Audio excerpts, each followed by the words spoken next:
प्रिय विद्यार्थियों, हिंदी साहित्य BA तृतीय वर्ष प्रथम प्रश्न पत्र के अंतर्गत इन दिनों हम मलिक मोहम्मद जायसी का अध्ययन कर रहे हैं।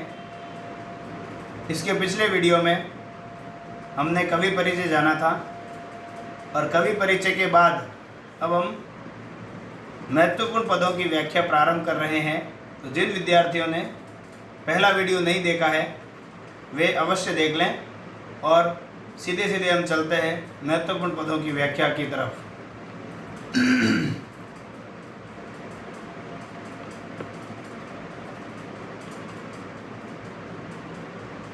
तो पहला पद हम प्रारंभ करते हैं। सिंहल द्वीप कथा अब गावों, ओसो पद्मिनी बरनी सुनावों,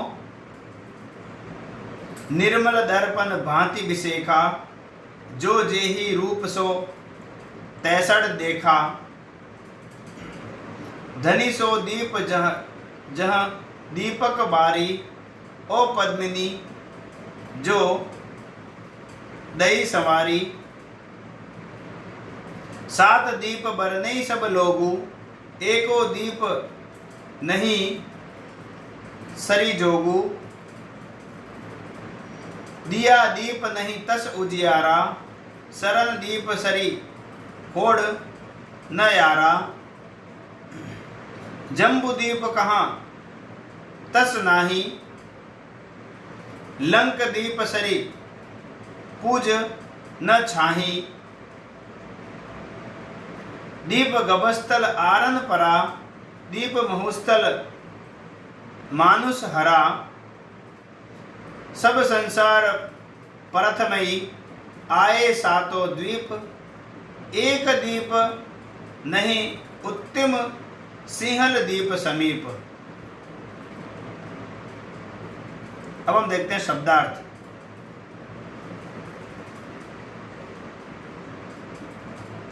सिंहल द्वीप यानी सिंहल द्वीप, वर्णी अर्थात वर्णन करना, बरनक अर्थात वर्ण की, विशेखी अर्थात विशेषता, दिया द्वीप अर्थात काठियावाड़ के पास दीव नामक द्वीप, सरा द्वीप अर्थात सरन द्वीप जिसे सुमात्रा भी कहा जाता है, जम्बू द्वीप एक प्रसिद्ध द्वीप,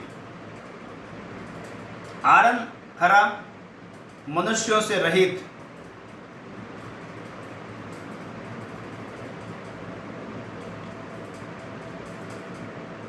अब हम देखते हैं इसकी सब प्रसंग व्याख्या। पहले प्रसंग, प्रस्तुत पंक्तियां मलिक मोहम्मद जायसी के पद्मावत के सिंहल द्वीप वर्णन खंड से अवतरित हैं। प्रस्तुत पद में सिंहल द्वीप की विशेषताओं का वर्णन किया गया है। व्याख्या देखते हैं हम लोग।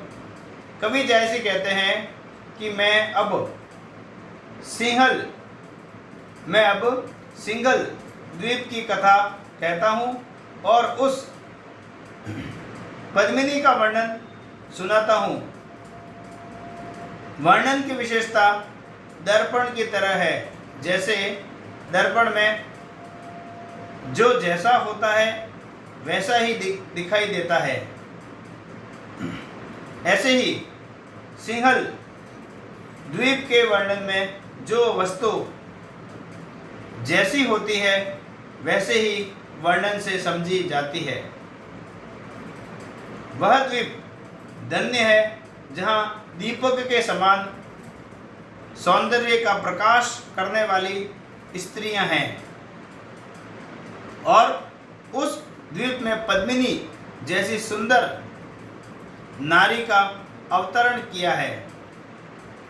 संसार में लोग 7 द्वीप की चर्चा करते हैं और एक भी द्वीप इस द्वीप के समान नहीं है।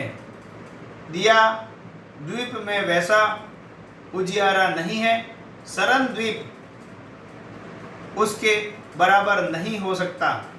जम्बू द्वीप के बारे में क्या कहें, यह भी सिंहल द्वीप जैसा नहीं है।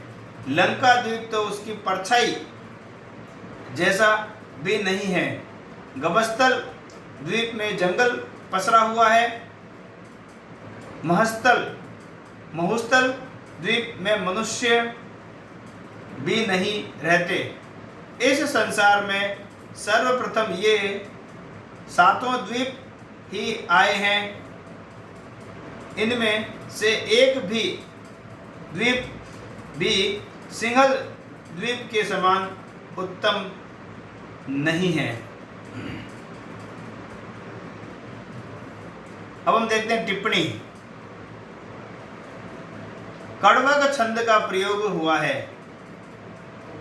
दोहा चौपाई शैली अवधि भाषा का प्रयोग हुआ है। अनुप्रास अलंकार की योजना है। सिंहल द्वीप की विशेषताओं का उल्लेख है। जहाँ पर दोहा चौपाई शैली है उसे विद्वानों ने कड़वक छंद का नाम दिया है। विद्यार्थियों, अब हम चलते हैं पद संख्या 2 की तरफ। गंधर्व सेन सुगंध नरेशु, सो राजा वह ताकर देशु।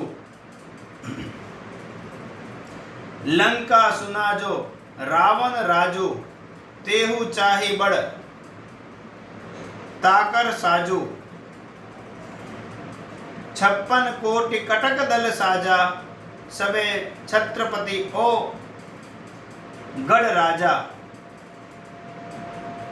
16 सहस घोड़ सारा, श्याम करण अरु बांक तुकारा।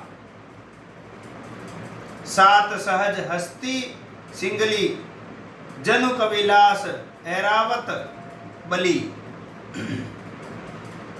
स्वयं अश्वपतिक सिर मोर कहावे, गजपतिक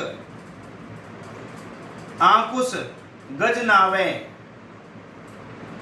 नरपतिक कह और नरेंदु, भूपतिक जग दूसर इंदु। ऐस चक्रवय राजा बहु, खंड भय होई। सबे आई सिर नावही, सरबरी करे कोड।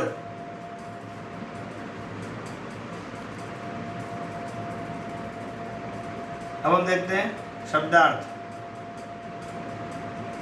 सुगंध, सबसे पहला शब्द है सुगंध, अर्थात यशस्वी, चाही यानी अधिक, दर यानी दल, औरंगंद बराबर सिंहासन वाले, श्यामकरण अर्थात श्यामकर्ण घोड़ों की एक जाति, तुकारा यानी तुषार देश के, विलास, विलास का मतलब होता है स्वर्ग,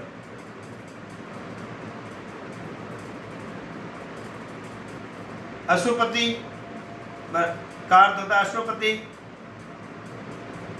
नरिये बराबर नरेंद्र जिसको राजा भी कहते हैं, चक्रवय, चक्रवय यानी चक्रवर्ती, सरवरी यानी बराबरी।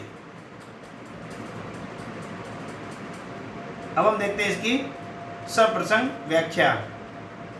सबसे पहले प्रसंग, प्रस्तुत पद, प्रस्तुत पंक्तियां मलिक मोहम्मद जैसी रचित पद्मावत के सिंहल द्वीप वर्णन खंड से ली गई है। प्रस्तुत पंक्तियों में गंधर्व सेन राजा के यश का वर्णन किया गया है। व्याख्या हम देखते हैं। प्रस्तुत पंक्तियों में मलिक मोहम्मद जैसी सिंहल द्वीप के राजा के यश का वर्णन करते हुए कहते हैं, कि गंधर्व सेन प्रसिद्ध राजा था, वह राजा था और वह उसका देश था। लंका का राजा रावण था, उसके राज से भी बढ़कर उसका राज था, अर्थात गंधर्व सेन का राज था। उसके यहाँ 56 करोड़ सेना का दल सुसज्जित था और वह सब सिंहासनस्थ राजाओं का भी राजा था। उसके घुड़साल में 16,000 घोड़े थे। वे श्याम कर्ण जाति तथा तुषार देश के थे। उसके पास 7,000 सिंगली हाथी थे, जो कि स्वर्ग के ऐरावत हाथी के समान शक्तिशाली थे। वह अश्वपति राजाओं में सिरमौर था।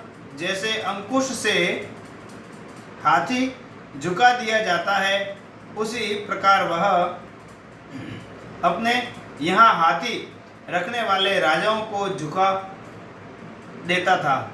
वह नरपतियों में नरेंद्र कहलाता था और भूपतियों के लिए तो संसार में दूसरे इंद्र के समान था। वह चक्रवर्ती राजा था। सारे संसार में उसका भय व्याप्त था। सब आकर उसे सिर झुकाते थे और कोई भी उसकी बराबरी नहीं कर सकता था। अब हम देखते हैं टिप्पणी। अवधी भाषा का प्रयोग किया गया है। चौपाई दोहा शैली का प्रयोग किया गया है। तो आप कह सकते हैं कड़वक छंद है यहाँ पर भी। इसके अलावा व्यतिरेक, उपमा व अनुप्रास अलंकार का प्रयोग हुआ है और राजा गंधर्व सेन के पराक्रम का वर्णन इसमें किया गया है। मलिक मोहम्मद जायसी का अध्ययन हम अपने आने वाले वीडियो में भी जारी रखेंगे। महत्वपूर्ण पदों की व्याख्या करेंगे। आप सारे वीडियो देखते रहें। आप सभी का बहुत बहुत धन्यवाद।